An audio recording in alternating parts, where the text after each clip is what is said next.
Okay, YouTube, this is Matt Pullen. We're on chesscube.com.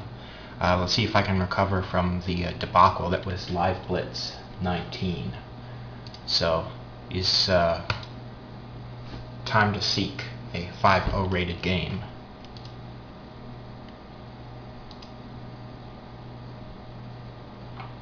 Tastinoola, 1954. Alright, so what do I play? Sicilian. Why not? I'll try this line, the Nimzovitch Sicilian, sort of a cross between Sicilian Defense and Sicilian Defense. Although I've gotten some really ugly positions with this. So, he pushes, I go knight d5, and see, he played d4, he can play knight c3. I've also seen bishop c4 and pawn c4. I'm actually less concerned about this and more concerned about the line where white plays knight f3 on move 3, and then black plays d5. I'm not so sure that that's good for black. Anyway, c3. So he wants to turn this into a c3 Sicilian. And I say,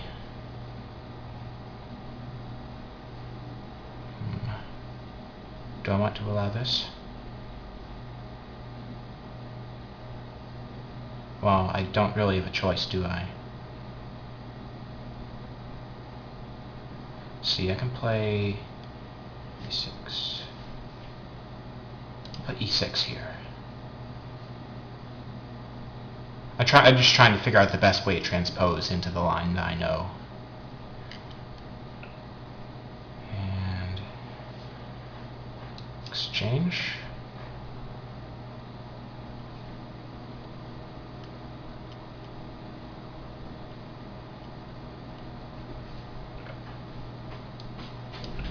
E6 with the intention of playing d6. If he plays knight c3, then I exchange on c3 and then play. Oh, he didn't do that. Let's see, I believe knight b6 is knight b6 is on cue here, and then d5, turning it into a French-like structure.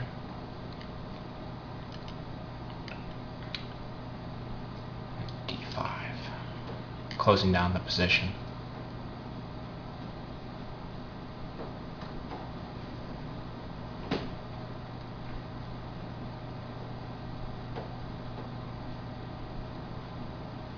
So yeah, I'm going to play bishop e7 to stop invaders from coming to g5, and then like bishop d7, rook c8, and try and play on the c file.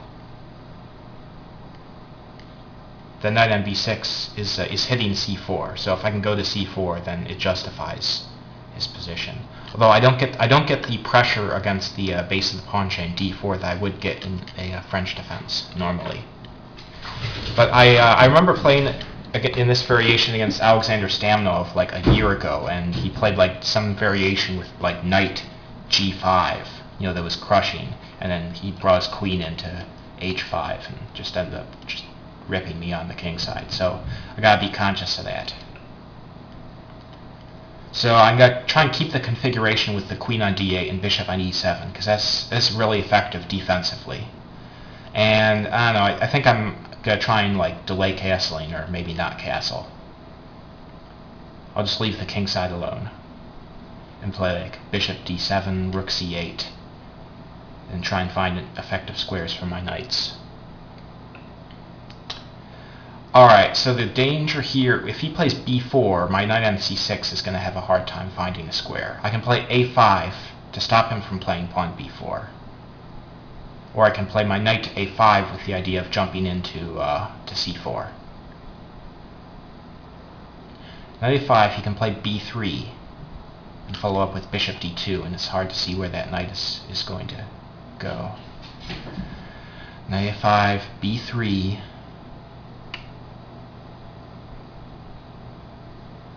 bishop d7, bishop d2, knight c6, and then b4. That shuts me down pretty good. So if I don't want to allow that, I guess I have to play a5 here.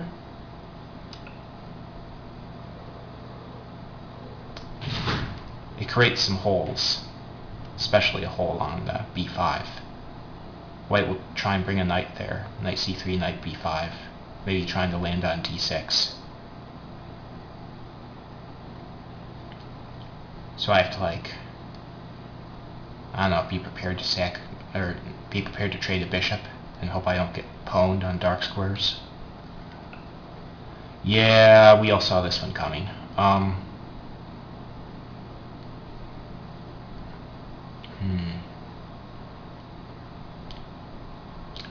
See, I can't really prevent that knight from coming to b5. Well, I'll just develop here. Maybe I'll play knight c8. Just protecting the sensitive d6 square. Because it's clear my knight is not doing anything useful on b6. Because I didn't get the the knight maneuver to c4 that I wanted. Okay, I don't know what this is for. Maybe here I can play a5, followed by knight a5.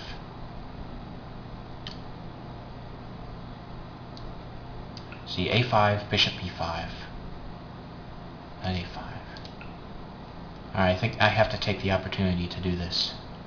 Otherwise, I'm just going to end up with a very passive position. Alright, what's this do?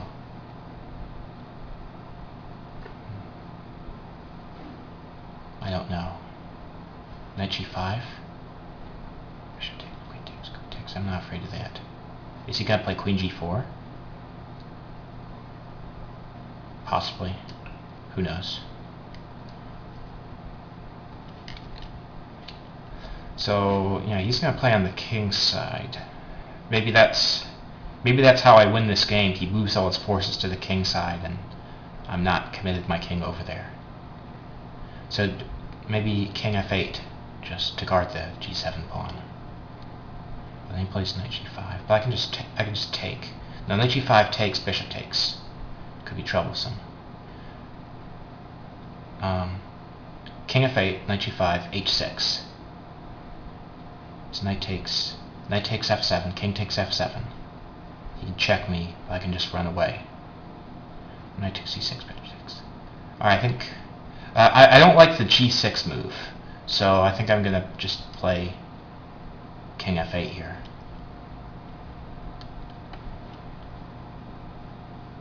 And then if he plays knight g5, he'll play h6.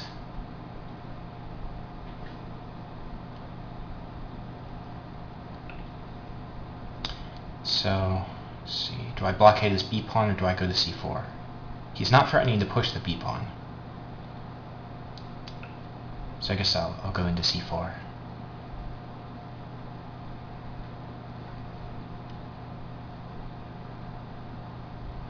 Let's see, if he takes there, I'll improve the position of my knight. So he wants to trade the bishop now.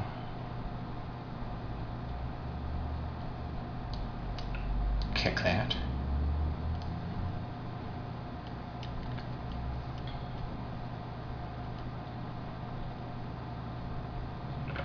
Alright, so I've avoided immediate disaster on the king side.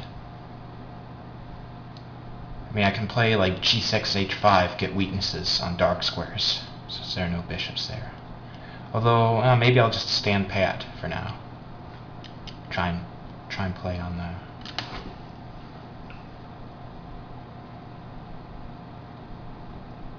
Oh, what? Isn't this just hanging? Wow. That was a horrific blunder. I don't have to do anything here. His rooks are forked. I'll just stop f5. Gotta take the rook now. And like, let's see, knight c4. This is unexpected to get this type of gift.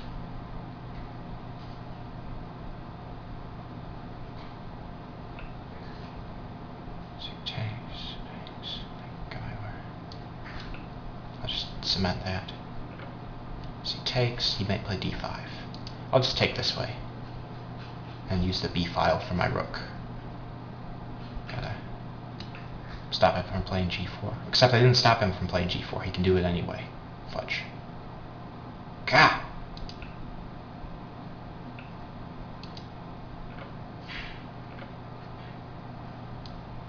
Try and trade off the queen. Check.